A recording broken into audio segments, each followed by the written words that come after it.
Egli Tako, e njohur për pjesëmarrjen e saj në shtëpinë më të famshme në Shqipëri, ka qenë ftuar në një emision të spektaklit të humorit ku solli të qeshura dhe energji në një intervistë me personazhin e famshëm komik. Kur u pyet nëse një bashkëpunim me Gjesin është në horizont, ajo zgjodhi ta linte përgjigjen pezull, por nuk i kurseu batutat.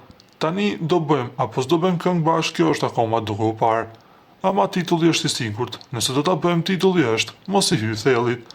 Krahas kësaj deklarate që shkaktoi tje për reagime, Egli foli dhe për jetën dhe karrierën e saj, duke dhënë publikut disa pista për planet që mund të vinë ku përveç muzikës, ishte dhe televizioni. Pavarësisht karakterit komik të intervistës, fjalët e saj u komentuan ngjyrosisht në rrjetet sociale, duke rritur pritshmëritë për një projekt të mundshëm muzikor në të ardhmen, ndoshta pse jo dhe me Gjestin. Nga ana tjetër na duhet të rrugëtojmë se lidhja e tyre me sa duket tani po kalon një krizë, ose ndoshta ata po përpiqen ta mbajnë sa më larg syrit të publikut. Se çfarë po ndodh, e din vetëm ata.